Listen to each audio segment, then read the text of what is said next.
She wasn't a slave, she was a portal. She didn't cover her body because she wasn't ashamed. Before the Bible, before the church, there were women who walked the temples of the Anunnaki bare, glowing, sacred, not for lust, but for power. These women were trained in rituals that could heal the body, awaken the spirit, and open gateways to the gods. So why did history erase them? Why did religion turn sacred sensuality into sin? This is the forbidden legacy of the Anunnaki priestesses. And what you're about to hear was never meant to be remembered. History calls them temple prostitutes, but that's a lie. The women of the Anunnaki were more than that. They were chosen, initiated into the deepest mysteries of life, energy, and divine union.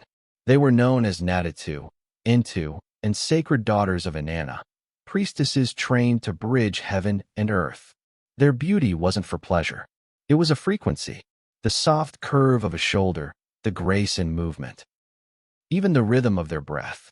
These weren't acts of seduction, they were rituals of connection. The Anunnaki didn't see women as objects. They saw them as keys to healing, to balance, to power beyond the veil. Western historians called them prostitutes, but they misunderstood the language and the purpose. These women weren't for sale.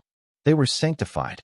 They spent years learning the sacred arts of touch, sound, and resonance, how to channel divine energy through the body. To serve in the temple of Inanna was not a shame. It was the highest honor. They weren't just companions. They were healers, dream weavers, spirit guides. In ancient Sumer, a woman's uncovered body was not scandalous. It was sacred. The curves of creation weren't hidden. They were worshipped.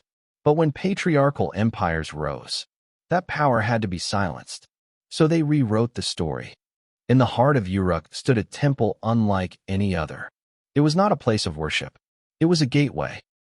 Here, under moonlight and firelight, the sacred women of Inanna performed rituals known only to the gods. They didn't pray with words. They prayed with movement, vibration, and sacred union. The most powerful rite was the hieros gamos, the sacred marriage. A priestess, embodying the goddess, would unite with the king, not for pleasure, but to align the realms of divine and mortal. With every breath, they restored cosmic order. With every touch, they reactivated the balance of earth and sky. This wasn't mythology. It was ceremony, encoded in our DNA and nearly erased by time. The sacred women of the Anunnaki didn't just move bodies. They moved energy.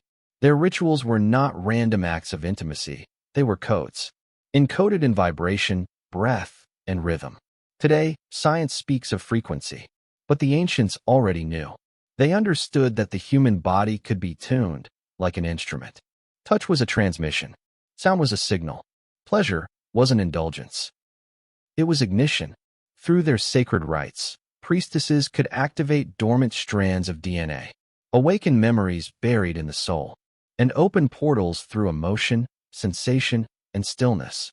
They weren't just dancers or lovers. They were frequency engineers, and they knew the secret power hidden within the human body. When patriarchs rose to power, they feared what they could not control. The sacred woman, the sensual priestess. She threatened the very foundation of male-dominated rule. So they did what all empires do to power they don't understand. They demonized it. The priestesses were called whores. The temples were destroyed, and their rituals labeled sin. The divine body was no longer sacred. It became shameful. The connection between sensuality and spirit was severed. And for the first time in history, pleasure became punishment. But this wasn't a moral awakening. It was a takeover, a system built to suppress the goddess and keep her forgotten. You've seen her, but you didn't recognize her. The woman who moves with grace, not to attract, but to awaken. The one who dances alone under the moonlight, who heals with her hands, who feels everything deeply. She is the echo of the ancient priestess. She doesn't wear a crown or walk in a temple, but her presence shifts rooms. She is the yoga teacher who helps others breathe again, the dancer who channels something otherworldly, the woman who loves not from fear, but from power. Without knowing it, she carries the same codes the Anunnaki once guarded. And through her, The sacred woman is rising again, in plain sight. To the Anunnaki, creation wasn't born from force alone. It required balance. Masculine was power. Feminine was presence. One gave order. The other gave life. The priestesses weren't ornaments. They were the stabilizers of cosmic energy. They held the frequency of birth, intuition, renewal, and connection.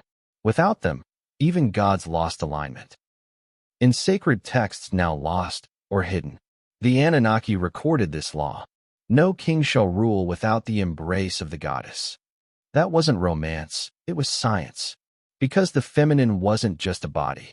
She was a current, a force of nature that, when honored, held the power to anchor the heavens to earth. She's awakening again, not in temples, but in bedrooms, in boardrooms, in bodies that once felt shame, now reclaiming their sacredness. Across the world, women are remembering something they were never taught, that their sensuality is not weakness, it's wisdom, that their emotions are not chaos, they're codes, and that their bodies are not sinful, but sacred instruments of energy, intuition, and divine power. This is not feminism. It's remembrance, the return of the ancient current. The priestess is no longer hiding in stone carvings. She's walking among us, eyes open, heart soft, power restored. They tried to erase her, but you can't erase what's eternal.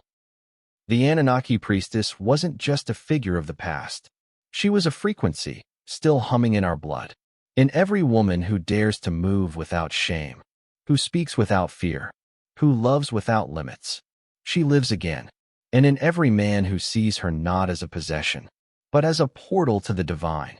He too remembers. This isn't just mythology. It's memory. And maybe you didn't stumble on this story by accident. Maybe something in you is waking up too. Because the legacy of the sacred woman is not lost. It's returning through you. If this awakens something in you, like, share, and subscribe. This isn't just a story, it's a remembrance. And the more we remember, the more we reclaim. Leave a comment below if you feel her rising within you. Your voice is part of this awakening.